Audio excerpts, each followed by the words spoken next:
Pada Pak Ustaz kami persilakan. Bismillahirrahmanirrahim. Assalamualaikum warahmatullahi wabarakatuh. Alhamdulillah. Alhamdulillahi rabbil alamin. Wabihi nasta'inu ala umurid dunya waddin. Assalatu wassalamu ala asyrafil anbiya wal mursalin wa ala alihi wa sahbihi ajma'in, amma ba'du.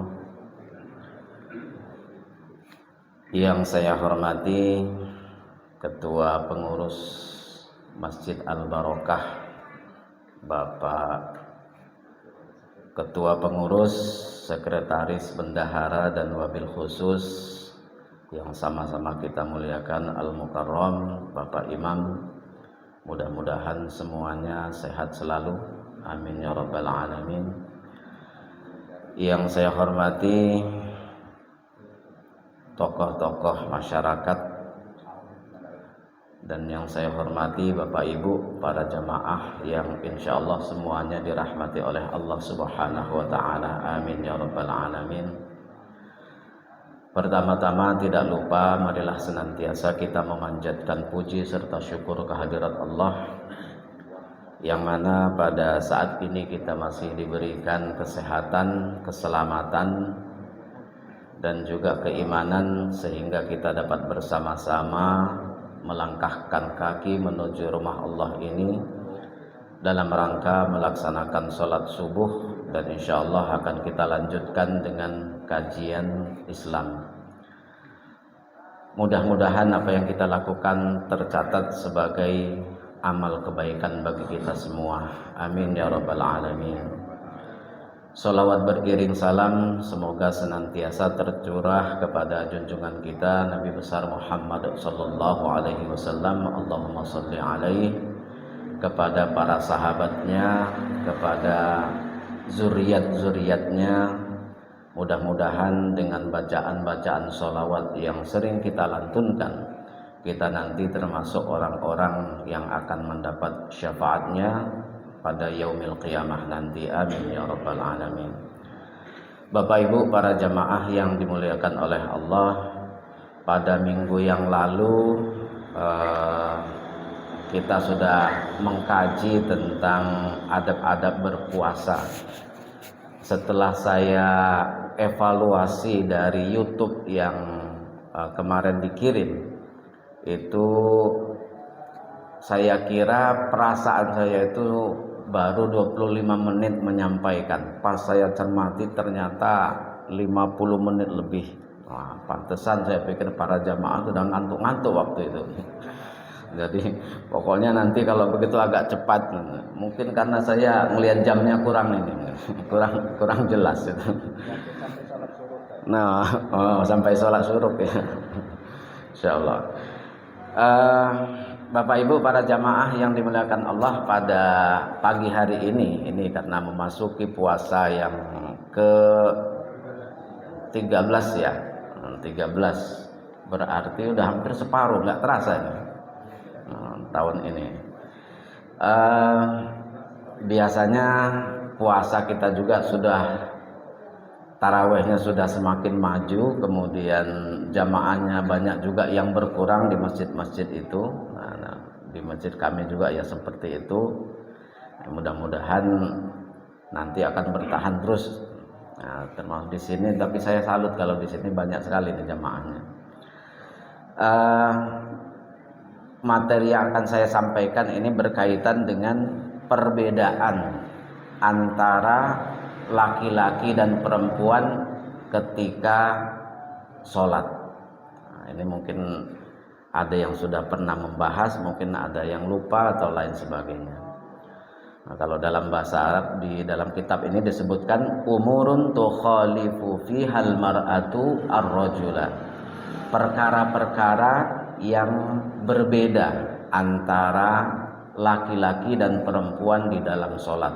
Jadi ternyata tidak sama, ada beberapa hal yang berbeda Bapak Ibu.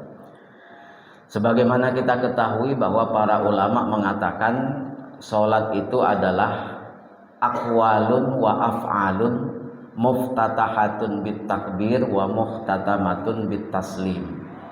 Salat itu adalah bacaan-bacaan tertentu dan gerakan-gerakan tertentu yang dimulai dengan takbir dan diakhiri dengan salam. Nah, ketika kita sudah baca Allahu Akbar, berarti sudah masuk sholat. Kita nggak boleh melakukan hal-hal yang tidak berkaitan dengan sholat. Nah, meskipun membaca membaca solawat yang apa, nah karena sudah diatur bacanya, sudah ditentukan. Tetapi kalau sebelum dimulai takbir ya masih belum merupakan bagian dari sholat. Kemudian sama dengan af'alun dan juga gerakan-gerakan tertentu, gerakan-gerakannya sudah ditentukan di dalam sholat, nggak boleh membuat gerakan sendiri. Ada ruku, ada sujud, ada i'tidal dan lain sebagainya. Kemudian Rasulullah Shallallahu Alaihi Wasallam juga bersabda, "Shollu kama ra'aitumuni usolli." Sholatlah engkau sebagaimana engkau melihat saya sholat. Artinya ketika kita melaksanakan sholat, maka kita harus mengikuti apa yang telah diajarkan oleh Nabi. Meskipun demikian, dalam beberapa hal ini ternyata ada perbedaan Bapak Ibu, dan juga nanti dilengkapi dengan hadis-hadisnya di sini.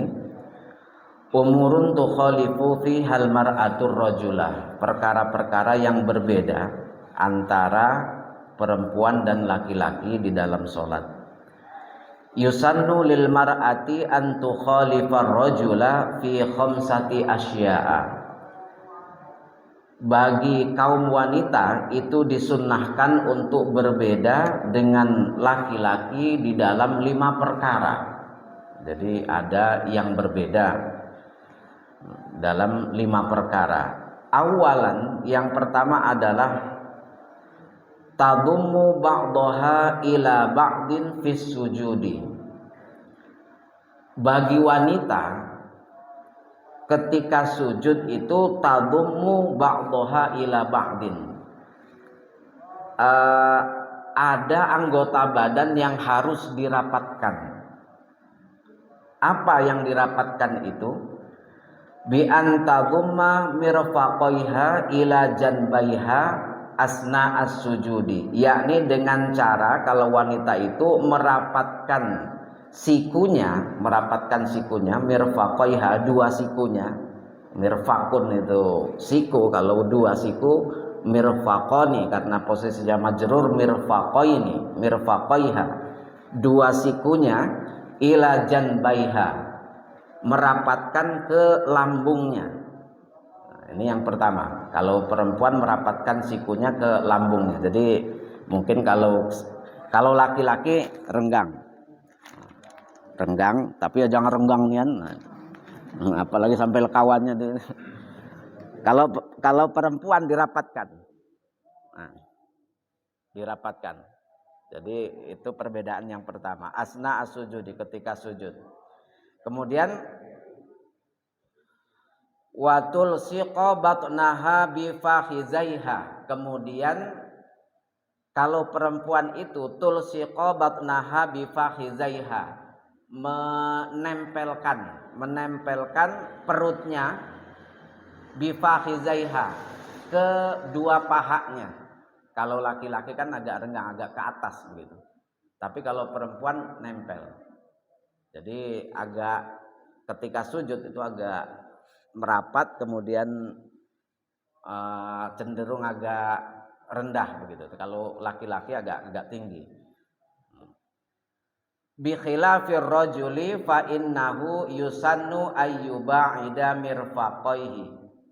Ini berbeda dengan laki-laki, karena kalau laki-laki itu disunnahkan untuk membuat jarak, ayyuba'ida mirfaqaihi, membuat jarak atau menjauhkan kedua sikunya, anjan baihi, dari lambungnya. Wa yarfa'u batnahu, kemudian mengangkat perutnya, an fakhizaihi, dari dua pahanya. Jadi nggak nempel ke perut pahanya kalau laki-laki. Kalau perempuan menempel. Ini rawa Al-Baihaqi, Imam Baihaqi meriwayatkan pada hadis yang ke-232 annahu sallallahu alaihi wasallam marra ala imra'ataini tusalliyani, bahwasanya Nabi sallallahu alaihi wasallam satu saat itu melewati dua orang perempuan yang sedang sholat. Faqala, maka kemudian Nabi berkata, idza sajadtuma fadamma ba'dal lahmi ilal ardi. Kalau kalian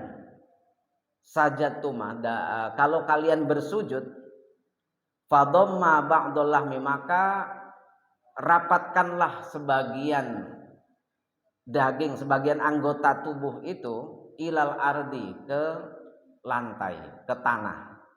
Jadi kalau zaman dulu belum ada sajadah, jadi di lantai, di tanah itulah ilal ardi. Fadamma ba'dul lahmi ilal ardi.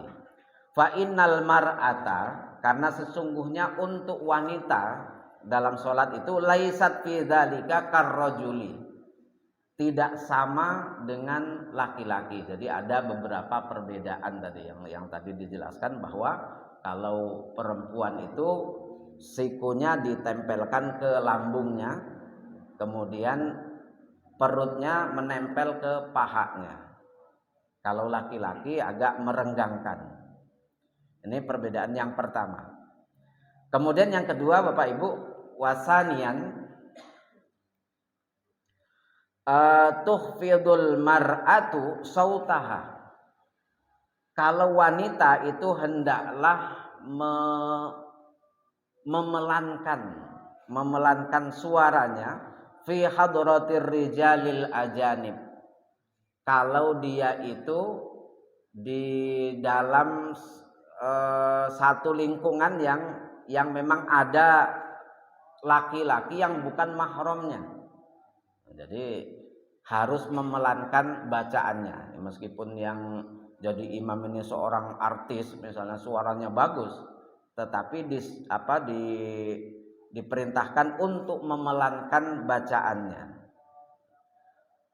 Fala tajharu bis sholatil jahriyah khosyatal fitnati. Kaum wanita ini hendaklah jangan menjaharkan, jangan mengeraskan bacaannya ketika sholat.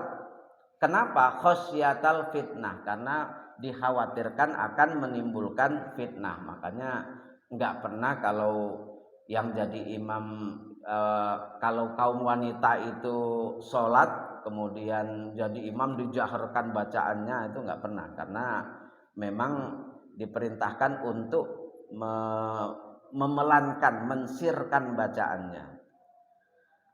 Qala ta'ala, Allah Subhanahu wa ta'ala berfirman, fala tahdha'na bil qawli fayadma'al ladzi fi qalbihi marad.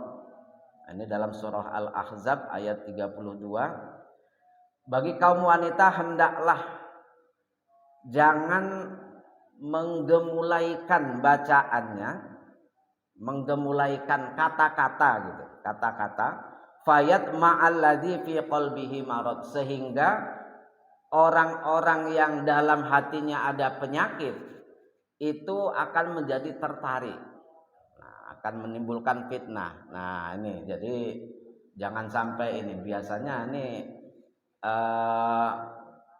yang sering tuh kalau sama suaminya kok ganas nian, sadis nian, woi bigal nian. Tapi ketika sama orang lain, ih kakak, nah ini kan bahaya nih Bapak Ibu. Jadi aneh, kebalik gitu. Apalagi sekarang di media sosial Bapak Ibu. Nah ini yang sering yang sering kasus itu seperti itu. Sering kasus. Jadi gara-gara suara nanti menjurus ke hal-hal yang lain. Nah, sama dengan media sosial, apalagi mantan. Nah, hati-hati nih Bapak Ibu. Mantan kemudian suaranya dilembut-lembutkan. Nah, itu bahaya itu. Jadi di media sosial mungkin yang pertama, ini mantan saya dulu, sudah lama sekali ini enggak ini gitu kan. Like. Nah, besok dia ngupload lagi, like lagi. Nah, lama-lama apa? Mulailah messenger, inbox. Nah, itu. Pas sudah lama-lama kok enggak ada lagi, kemana saja? Nah, mulailah tanya-tanya itu kan. Kalau sudah inbox itu udah enggak mau lagi di Facebook, akhirnya inbox terus, WA-an terus kan. Nah, mulailah membuat ini janjian. Nah, ini yang bahaya nih. Nah, lama-lama suaminya nggak terurus gitu, atau kebalikannya istrinya nggak terurus. Hati-hati seperti itu.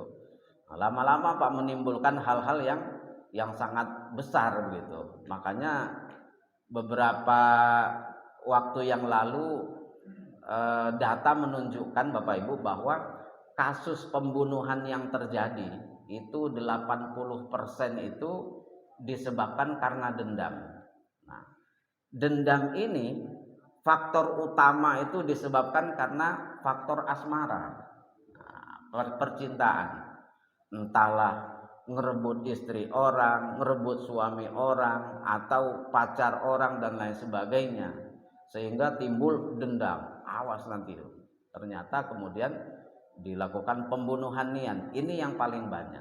Bahkan pembunuhan pertama kali itu di dunia ini siapa Bapak Ibu? Nah, Kabil dan terhadap Habil kan begitu. Anaknya Nabi Adam. Itu faktor apa itu? Nah, kecemburuan juga itu kan. Nah, ini faktor Tino juga. Ini jadi hati-hati untuk menyikapi itu. Bukan berarti kalau begitu Tino ini jadi sumber masalah nih selama ini. Bukan gitu.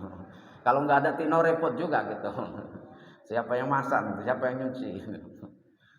Nah, ini dalam sholat itu kita kalau kaum wanita itu dianjurkan jangan sampai menjaharkan bacaan gitu. Nah, apalagi kalau dia itu bisa menimbulkan ketertarikan orang. Nah, yang saya sering itu ketika wanita nyanyi-nyanyi sambil lenggak-lenggok, waduh itu gimana ini itu. Jadi yang punya kebiasaan seperti itu agak dikurangin lah, jangan ya goyang ngebor dan lain sebagainya gitu. Lemah gemulai itu kan besoknya ini. Wa hadza yadullu ala anna sautal mar'ati qad yusirul fitnata. Ini menunjukkan bahwa suara perempuan ini terkadang bisa menimbulkan fitnah. Jadi Al-Quran sudah mengingatkan itu bagi kaum wanita itu jangan menggemulai-gemulaikan suaranya kepada laki-laki. Nah, namanya laki-laki kan kalau kayak kucing dikasih ikan tuh pertama mungkin agak malu-malu, pas begitu ada kesempatan dihajar kan begitu. Nah, ini ya, sama tuh. Bukan berarti yang laki-laki kucing semua ini Bapak Ibu. Cuman mirip gitu. Nah, mirip Pak ininya sama-sama ciptaan Tuhan itu. Kemudian fayatlubu minha khafdus sauti bihadratil ajanib, karena suara wanita itu bisa menimbulkan fitnah. Nah, ini kan gara-gara wanita kadang terjadi huru-hara kadang kan gitu, sering juga ini.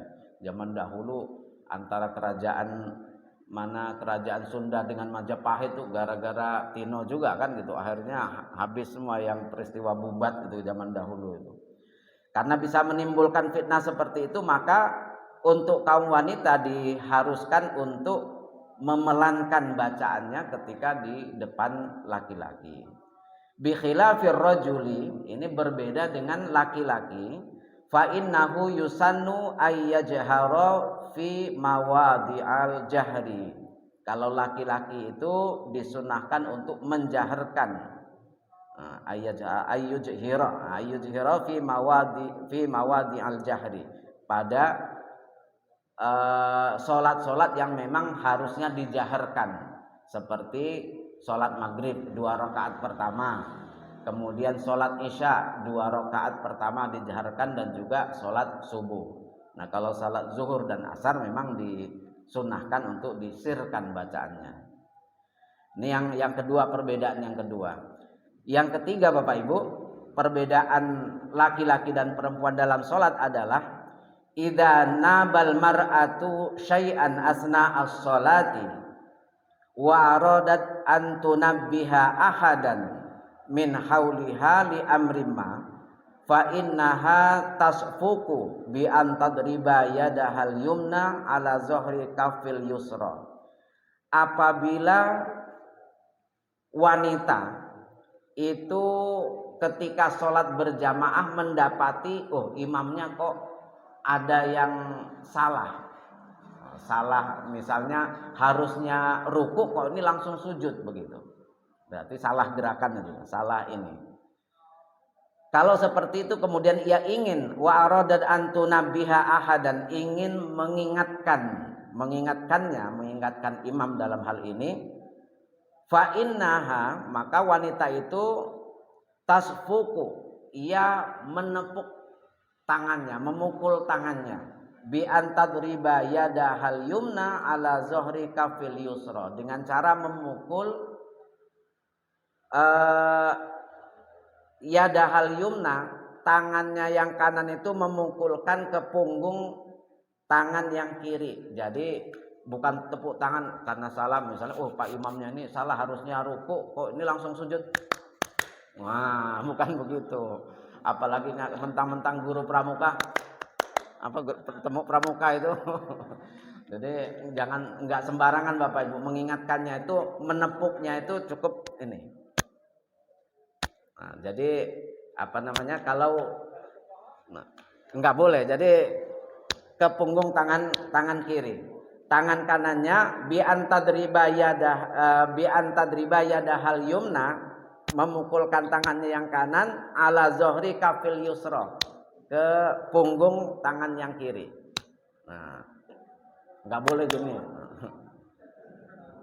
Jadi tahunya kata guru saya ketika mengingatkan imam kalau perempuan ini caranya adalah dengan menepuk tangannya. Nah, jadi bukan seperti ini, tapi yang dimaksud menepuk itu begini. Kalau begini nanti udah 3 kali gerakan bisa jadi batal. Nah, ini jadi memang ada caranya gitu. Nah, ini ammar rajulu, adapun kalau laki-laki, idza nabahu syai'un fis sholati, kalau ia menemukan kok imamnya ada yang kurang pas, yang ganjil, yang salah gerakannya atau rukunnya begitu. Maka kalau untuk laki-laki ayyusabbiha bi sautin murtafi'in, hendaklah membaca bertasbih dengan suara yang kencang, bi sautin murtafi'in, subhanallah. Nah, itu subhanallah. La bi qasdit tanbih, tapi ketika membaca tasbih itu jangan dimaksudkan untuk mengingatkan imam. Kenapa? Berarti kalau ini ada komunikasi antara makmum dengan imam, padahal tidak boleh seperti itu. Jadi membaca tasbih aja, subhanallah, bukan maksudnya mengingatkan imam. Nanti imamnya tahu sendiri, ini ada yang salah ini.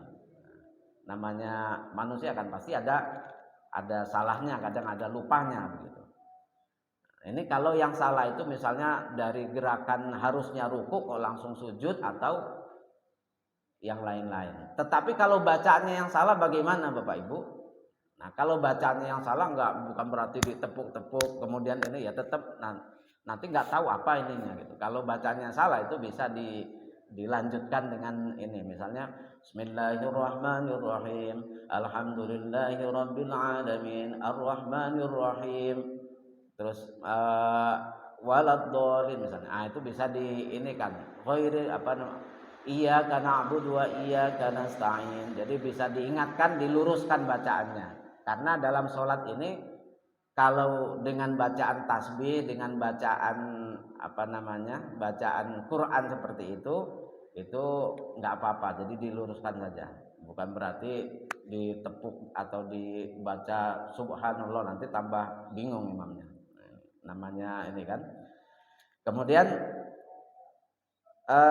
Lima rawahu al-Bukhari, ini sebagaimana hadis yang diriwayatkan oleh Imam Bukhari, hadis yang ke-652. Kemudian juga di dalam Sahih Muslim diriwayatkan oleh Imam Muslim pada hadis yang ke-421. An Sahal bin Sa'ad radhiyallahu anhu, dari Sahal bin Sa'ad radhiyallahu anhu, anna Rasulullah sallallahu alaihi wasallam qala, bahwasanya Nabi sallallahu alaihi wasallam bersabda, man rabahu syai'un fi salatihi falyusabbih, barang siapa yang melihat pada diri imam itu ada sesuatu yang lupa, yang tertinggal, falyusabbih, hendaklah membaca tasbih. Fa innahu idza sabbaha, karena kalau makmum tadi bertasbih, tasbih bukan dimaksudkan untuk mengingatkan, tapi jadi baca tasbih aja. Kalau makmum baca tasbih, idza sabbaha ultufita ilaihi, itu diharapkan bisa menyadarkan imam. Oh iya, tadi ternyata kurang. Tadi ternyata ini harusnya 4 rakaat, ini baru 3 kok sudah tahiyat akhir. Nah, itu diingatkan. Atau harusnya 4 rakaat baru 3 kok sudah duduk tahiyat akhir. Nah, ini bisa diingatkan dengan bertasbih tadi. Wa in nama at-tasfiqu lin nisa'i, adapun kalau untuk menepuk tangannya tadi, memukulkan tangannya ke sebelah kiri, itu khusus untuk lin nisa'i, untuk kaum wanita. Kemudian rabi'an yang keempat, jami'u badanil mar'ati auratun. Ini dari segi aurat yang harus ditutup perbedaannya. Semua anggota tubuh bagi wanita itu termasuk kategori aurat yang harus ditutup. Ma'ada wajhiha wa kaffaiha, selain dari wajahnya dan telapak tangannya. Jadi malah kalau cadar dicopot dulu ketika sholat, karena memang diperintahkan kalau lagi sholat itu mukanya itu harus wajahnya itu harus terbuka. Ma'ada wajhiha wa kaffaiha kama marra bayanuhu, sebagaimana yang penjelasan tentang aurat ini sudah banyak dibahas. Liqaulihi ta'ala, ini sebagaimana firman Allah Subhanahu wa taala, wala yubdina zinatahunna illa ma zahara minha. Bagi wanita itu janganlah mereka memperlihatkan perhiasan-perhiasan mereka illa ma zahara minha, kecuali yang memang sudah biasa terlihat. Nah, yang dimaksud di sini yang biasa terlihat ini, para ulama mengatakan di sini ada penjelasannya, annal murada bizinati mawadi'uha, yang dimaksud dengan perhiasannya itu adalah tempatnya, yakni al wajhu wal kaffani, wajah dan 2 telapak tangan. Ini yang apa? Jadi gimana kalau pakai masker, ya memang enggak apa-apa, asal yang sininya itu ketika sujud ini nempel ke lantai. Ini kening itu nempel ke ini. Kalau pakai cadar memang ada juga orang yang tetap pakai cadar itu asal ininya jangan tertutup saja. Nah, kalau tutup semua kan ada juga sampai tertutup matanya aja, jadi nah itu malah nggak nempel ke lantai kalau seperti itu. Kemudian rawa Abu Dawud, Imam Abu Dawud meriwayatkan an Ummu Salamah radhiyallahu anha, dari Ummu Salamah radhiyallahu anha, annaha sa'alat an-nabiyya sallallahu alaihi wasallam, bahwasanya Ummu Salamah ini bertanya kepada Nabi sallallahu alaihi wasallam, atusallil mar'atu fi dir'in wa khimarin wa laisa 'alaiha izarun. Ya Rasulullah, bolehkah seorang wanita itu sholat dengan menggunakan baju dan penutup kepala khimar, selendang lah gitu, penutup kepala. Walaisa 'alaiha izarun, sedangkan ia tidak menggunakan sarung, tidak pakai sarung. Itu bagaimana ya Rasul? Kata Ummu Salamah. Kemudian Nabi menjawab, qala idza kana dar'u sabihun yughti zuhura qadamaiha. Enggak apa-apa kalau baju yang digunakan itu sabihun, panjang yang menutup yughti zuhura qadamaiha, bisa menutupi kedua kakinya. Jadi ya kayak kalau kita baju panjang itu seperti mungkin yang kebaya panjang itulah kalau untuk wanita itu. Iya, gamis panjang itu yang untuk sampai tertutup. Nah, itu Nabi mengatakan enggak apa-apa asal bisa menutupi kedua kakinya. Ketika berdiri tertutup kedua kakinya. Nah, jadi kalau seperti sarung ini terlihat kan enggak sah dia karena terlihat. Jadi harus menutup. Kalau ketika berdiri saja sudah tertutup, ya kalau ruku dan sujud diperkirakan lebih tertutup lagi karena lebih memendek dia kan begitu. Badannya lebih membungkuk, lebih memendek. Itu jadi dibolehkan. Makanya kalau kita biasanya itu menggunakan mukena. Ya ada juga sih kalau biasanya itu di kota-kota itu yang mungkin dalam perjalanan yang agak kesulitan dengan menggunakan baju yang ini paling pakai kaos tangan itu yang ada ininya, terkadang orang menggunakan seperti itu. Ini macam-macam, yang penting tertutup. Kemudian ammar rajulu, adapun laki-laki, fa'auratuhu ma baina surratihi wa rukbatihi. Adapun laki-laki itu maka auratnya itu adalah antara pusar dan lutut. Jadi memang lebih mudah kalau laki-laki, antara pusat dan lutut itulah auratnya. Artinya apa? Kalau dengan menggunakan baju tertutup dari sini sampai lututnya itu sudah cukup. Nah, tetapi itu baru sebatas syarat menutup aurat. Tetapi dari segi adabnya ya nanti ada lagi namanya yang kemarin kita jelaskan. Kalau adab ini berkaitan dengan kualitas ibadah yang dilakukan. Ya masa terlalu amat cuma menggunakan itu. Nah, kecuali lagi mungkin di sawah yang ada cuma satu sarung yang bersih itu ya nggak apa-apa kalau seperti itu. Tetapi kalau kita yang di sini ya saya kira kurang layak, kurang etis begitu. Nabi kan di dalam Al-Qur'an dikatakan khuzu zinatakum inda kulli masjid. Gunakanlah kenakanlah perhiasanmu pada saat inda kulli masjidin, ketika di masjid. Artinya apa? Ketika sholat 5 waktu itu haruslah menggunakan baju yang memang betul-betul bagus. Makanya disebutkan zina, perhiasan gitu. Jadi jangan malah kebalik, ketika sholat di masjid menggunakan baju kaos, apalagi kaos oblong, kemudian itu juga bacaannya di sini nggak karuan. Aku masih bujangan misalnya, sini masih jomblo, nah di belakangnya itu ketika orang di belakangnya sholat, nah jadi konsentrasinya terganggu gitu. Apalagi terlalu pendek baju itu, kaosnya itu. Kalau terlalu pendek ketika dia ruku, kaosnya itu terbuka, bagian belakangnya terbuka, auratnya berarti terbuka. Kalau seperti itu berarti sholatnya nggak sah.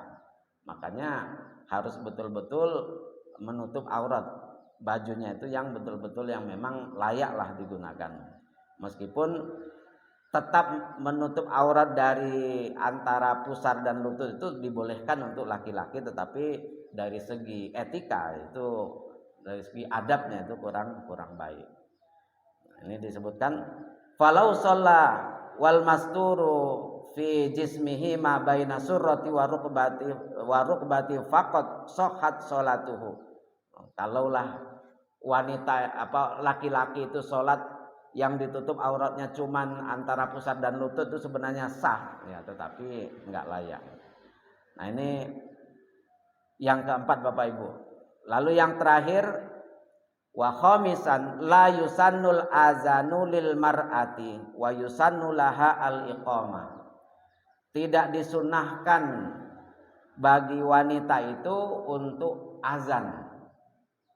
Wa yusannu laha al iqamah, dan disunahkan cukup dengan iqamah. Nah, qomat saja, tetapi azan enggak disunahkan, enggak diperintahkan untuk wanita. Falau azanat bisautin munkhafidin lam yukrah. Kalau wanita itu misalnya berjamaah habis majelis taklim kaum ibu, kemudian sholat berjamaah, kemudian azan bisautin munkhafidin, dengan suara yang pelan, azan tapi pelan, lam yukrah, itu enggak makruh. Artinya apa? Enggak apa-apa gitu. Nah, tapi kalau banyak laki-laki enggak, ini tidak diperkenankan seperti itu. Kalau suaranya pelan, azannya pelan, itu boleh. Kalau banyak laki-laki suaranya kencang, itu yang enggak boleh. Waktu birolah laha dzalika fi zikri alladzi tusabu alaihi. Kalau wanita itu azan dengan suara pelan, itu enggak makruh dan dihukumi sebagai suatu zikir yang akan mendapatkan pahala. Alladzi tusabu alaihi. Jadi kalau suaranya pelan, azan tapi pelan, ya enggak apa-apa. Tapi biasanya kalau kita itu seringnya cuman iqamah. Jadi qomat saja kalau perempuan itu. Amma idza rafa'at sautaha bihi kuriha. Kalau wanita itu azan kemudian dengan suara yang kencang, itu hukumnya kuriha, makruh. Fa in khifatil fitnah hurimak. Tetapi kalau dikhawatirkan bisa menimbulkan fitnah, itu bisa menjadi haram. Jadi makanya terkadang hukum itu yaduru ma'illatihi wujudan wa adaman. Hukum itu bisa berubah sesuai dengan ilatnya, wujudan wa adaman. Kalau ilatnya, ini dikhawatirkan bisa menimbulkan fitnah, kalau itu sampai nanti bisa menimbulkan hal-hal yang negatif, maka tidak boleh dilakukan. Tetapi kalau tidak menimbulkan hal-hal yang negatif, ini sekedar makruh. Nah, itu diinikan. Kemudian bi khilafir rajuli, ini berbeda dengan kaum laki-laki. Faqad ulimat annal azana sunnatun. Telah diketahui bahwa azan itu adalah sunnah hukumnya bagi laki-laki. Indal qiyami ila kulli maktubatin, pada setiap akan melaksanakan sholat 5 waktu. Nah, inilah Bapak Ibu untuk perbedaan antara laki-laki dan perempuan di dalam sholat ini. Jadi ada 5 hal pokok yang memang tadi sudah dijelaskan, yang harus diperhatikan, yang membedakan antara laki-laki dan perempuan. Nah, mungkin masih ada sesi tanya jawab Pak ya.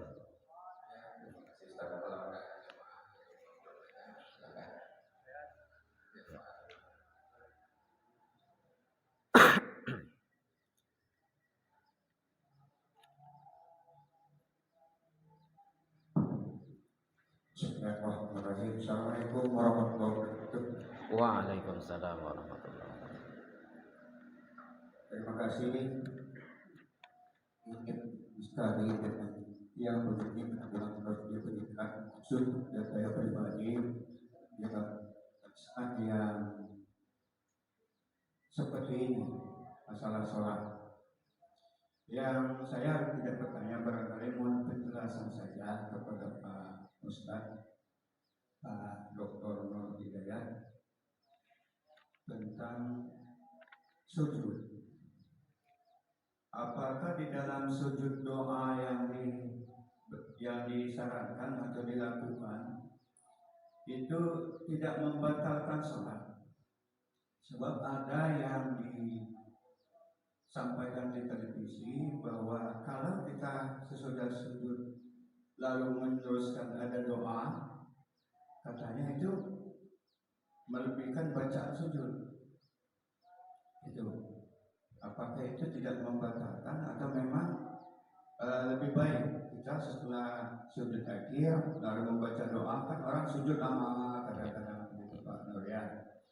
Lalu yang kedua, penjelasan juga apakah kita melakukan gerakan sholat tahiyat akhir itu nunjuknya itu apa langsung ada bacaan tertentu langsung nunjuk atau begitu duduk langsung menunjuk gitu. Misalnya at-tahiyatul langsung nunjuk gitu. Dan kebanyakan kalau diperhatikan ada yang pada saat bacaan tertentu baru nunjuk. Nah, saya mohon penjelasan karena yang begitu itu saya anggap agak penting dan memang penting, bukan agak, bagi kesempurnaan sholat, karena kesempurnaan sholat inilah yang memang paling utama di dalam kita beribadah. Terima kasih. Assalamualaikum warahmatullahi wabarakatuh. Waalaikumsalam warahmatullahi wabarakatuh. Ini ada dua pertanyaan ini. Yang pertama itu mengenai doa tambahan ketika sujud ya. Ketika kita sholat itu memang sudah ada aturannya yang tidak boleh campur adukkan, ditambah-tambah atau apa, baik dalam hal bacaan maupun gerakan. Makanya dijelaskan bacaan tertentu dan gerakan tertentu. Terus bagaimana ketika orang bersujud kemudian ditambah dengan doa-doa yang ia lakukan gitu. Ketika seseorang bersujud itu sudah ditentukan bacaannya, yaitu subhana rabbiyal a'la wa bihamdih, atau minimal membaca tasbih. Ini karena yang disebut tomakninah itu minimal membaca tasbih. Subhanallah sudah cukup kalau misalnya ini, tetapi yang lebih bagusnya membaca bacaan sujud tadi, subhana rabbiyal a'la wa bihamdi 3 kali. Bagaimana kalau ditambah dengan bacaan yang lain? Ketika kita menambah dengan bacaan yang lain yang sifatnya itu dilafadzkan, berarti kita sudah menambah dengan bacaan sendiri. Maka itu para ulama mengatakan itu yang tidak dibolehkan. Tetapi kalau tidak dilafadzkan nggak apa-apa. Misalnya kita mau mohon apa gitu kan dengan bacaan sujud, tapi nggak dilafadzkan dalam hati gitu, nggak apa-apa. Tapi kalau dilafadzkan berarti kita sudah menambah bacaan. Nah, sama dengan ketika kita mau tahiyat akhir atau di gerakan yang lain. Nanti kalau begitu ketika rukuk juga ditambah lagi begitu. Nah, ini yang tidak dibolehkan. Meskipun saya pernah dengar juga ada sebagian orang yang mengatakan silahkan dengan berdoa ini terserah yang mau diminta itu apa. Nah, tetapi mayoritas mengatakan itu tidak dibolehkan karena bacanya sudah ditentukan. Kalau nggak dilafadzkan nggak masalah. Itu yang pertama. Kemudian yang kedua tentang menunjuk, ini mana yang benar ini. Nah, di dalam kitab ini memang sudah dijelaskan tentang sunnah-sunnah dalam sholat ini karena terlalu banyak, makanya saya memilih yang itu gitu, yang perbedaan laki-laki dan perempuan. Tetapi pada hakikatnya, pada dasarnya, ketika duduk tahiyat, baik tahiyat awal maupun tahiyat akhir, itu biasanya ketika seseorang dari sujud kemudian Allahu Akbar duduk tahiyat, maka ia disunahkan sudah menunjuk, tetapi nunjuknya itu masih belum lurus. Nah, at-tahiyatul mubarakatus shalawatut thayyibatu lillah. Assalamu alayka ayyuhan nabiy wa rahmatullahi wa barakatuh. Assalamu alayna wa ala ibadillahis sholihin. Asyhadu an la ilaha illallah. Nah, ketika illallah itu telunjuknya agak diangkat, kemudian pandangan kita yang tadinya disunahkan melihatnya ke tempat sujud, ketika illallah itu melihatnya ke jari telunjuk. Ketika asyhadu alla ilaha illallah, nah, Nah, itu seperti itu. Jadi ya meskipun ada juga yang dari awal sudah begini ada, yang dari awal sudah begini ada yang gini dulu, kemudian asyhadu alla ilaha illallah ya ada juga. Nah ini sunnahnya itu kalau dalam hal ini memang asyhadu alla ilaha illallah.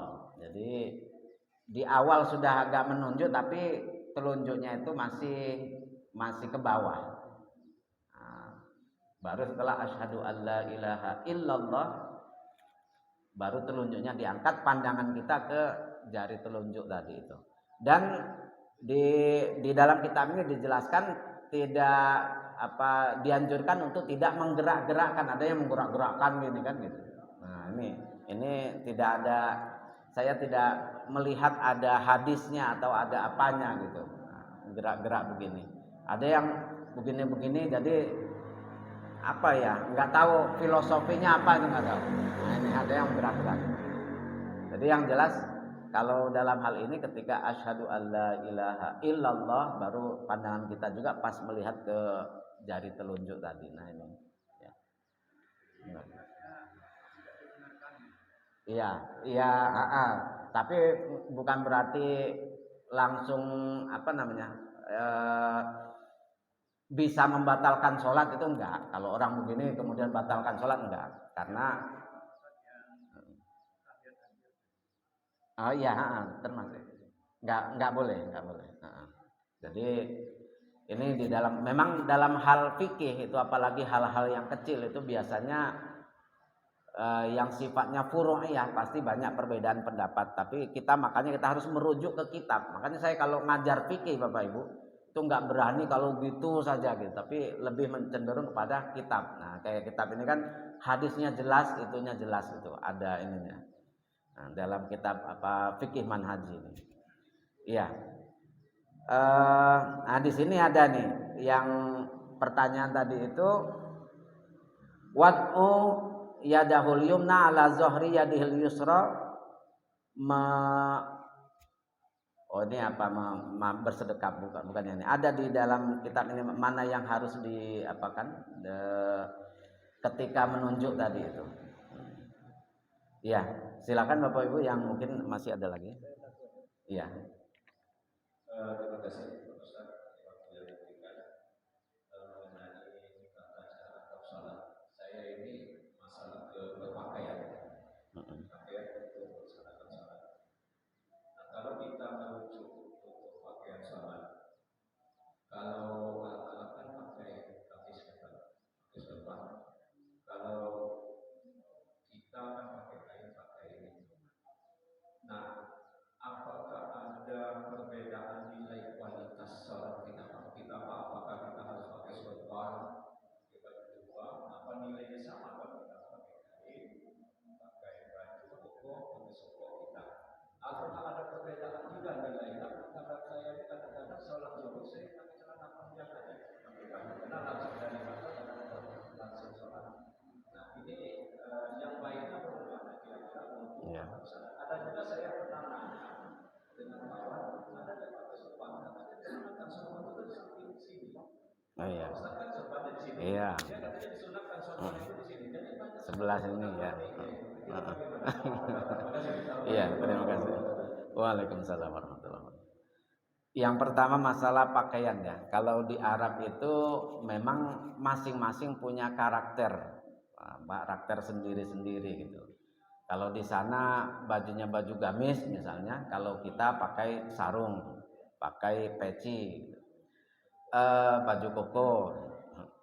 Yang diwajibkan itu adalah menutup aurat itu yang diwajib, terutama itu. Jadi tentang jenis pakaian yang digunakan untuk menutup aurat, modelnya ini tidak dijelaskan harus seperti ini, karena ini nanti berkaitan dengan budaya. Nah, budaya itu pasti berbeda-beda antara satu dengan yang lainnya. Tetapi ingat bahwa budaya ini kalau memang tidak menyalahi ajaran Islam ya nggak masalah. Misalnya pakai sarung, pakai apa ya, kalau di sana memang biasanya pakai jubah semua ya, meskipun orang baik, orang jahat, Abu Jahal, Abu Lahab juga kan sama bajunya kan seperti itu, karena memang budaya di sana seperti itu. Nah, ini jadi saya kira tidak jadi masalah. Tetapi kalau memang kita ketika menggunakan baju gamis atau pakai sarung itu lebih membuat kita lebih khusyuk, berarti ada nilai plusnya di sana. Meskipun bukan berarti nggak boleh atau nggak sah ketika menggunakan celana. Seperti dulu ketika saya kecil waktu di Sumatera Utara itu, ketika ke masjid itu nggak pernah nggak pakai sarung, jadi harus pakai sarung semua. Kalau pakai celana itu bahkan dalam hati masyarakat itu seolah-olah wah nggak sah itu karena sangat tidak terbiasa. Nah, padahal ya sah saja begitu.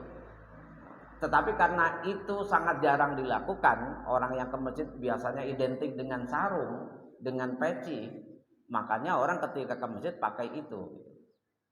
Bukan berarti pakai celana nggak boleh, sebenarnya ya nggak apa-apa, apalagi kalau di kantor ya masa mau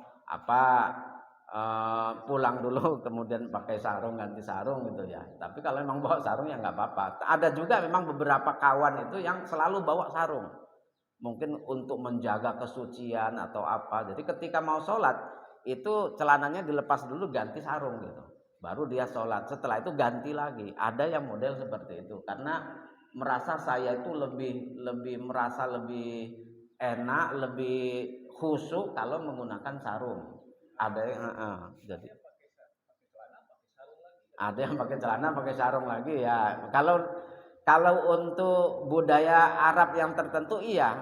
Nah, anak saya di pesantren kebetulan banyak habaib di Pasuruan itu. Jadi tiap hari itu pakai gamis itu.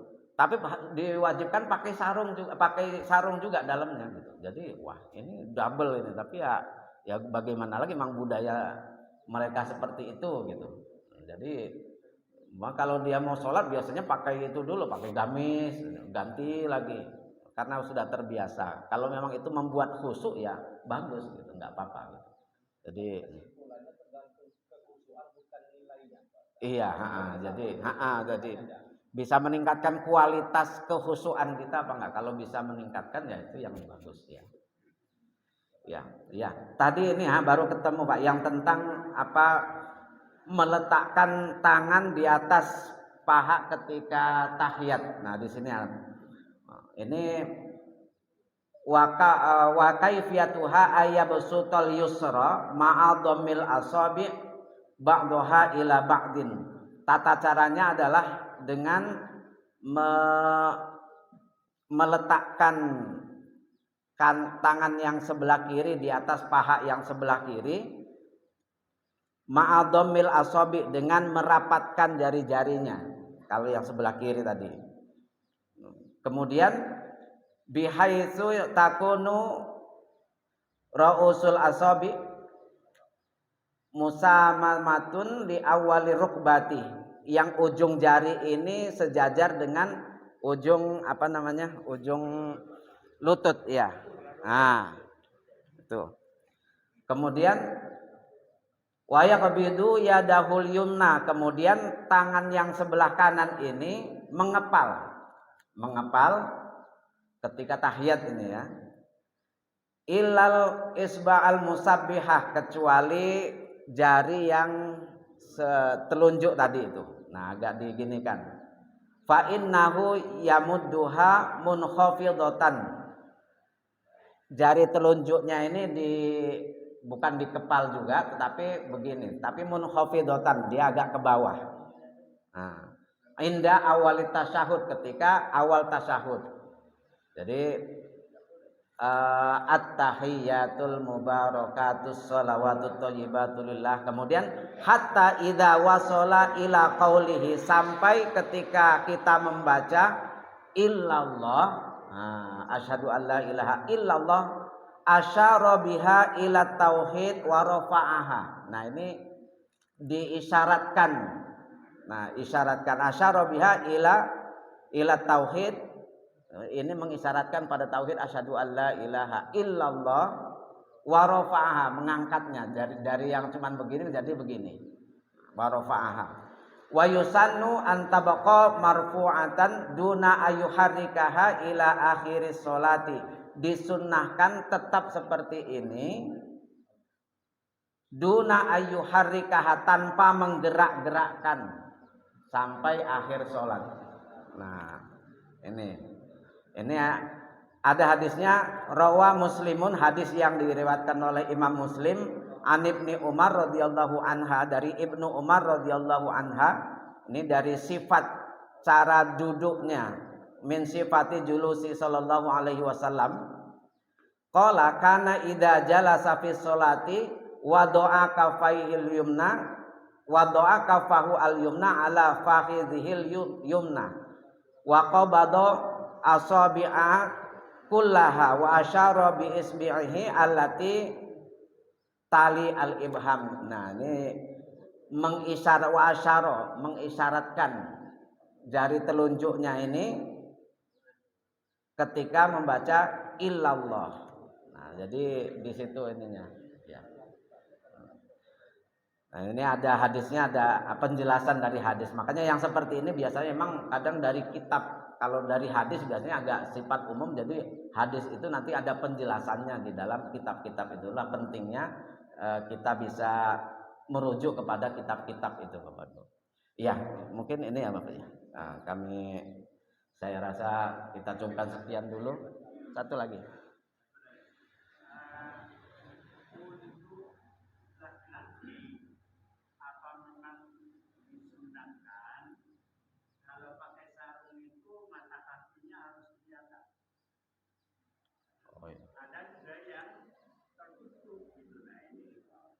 Oh iya.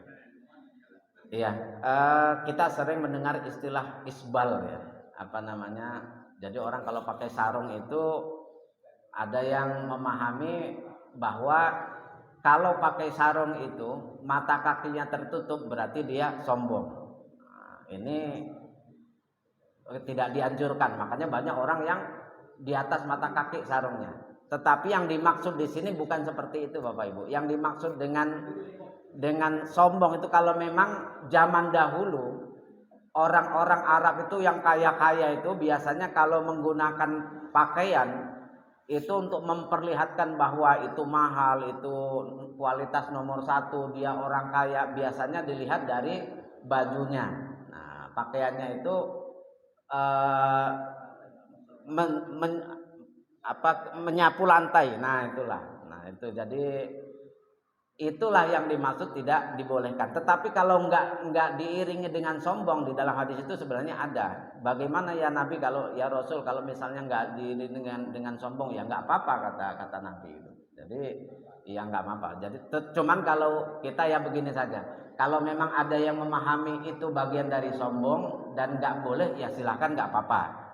Tapi kalau ada yang memahami kalau digunakan terlalu cingkrang ke atas itu secara ini kayaknya kurang dilihatnya kok agak aneh gitu. Saya mau di bawah aja ya nggak apa-apa juga.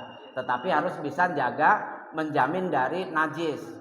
Kalau misalnya terlalu terseret-seret ya kan nanti banyak najisnya begitu. Jadi sebenarnya nggak jadi masalah di sini, nggak apa-apa gitu. Ya mungkin saya kira ini Bapak Ibu mudah-mudahan ada manfaatnya bagi kita semua. Kurang lebihnya mohon maaf. Wallahul muwaffiq ila aqwamit thoriq. Wassalamualaikum warahmatullahi wabarakatuh.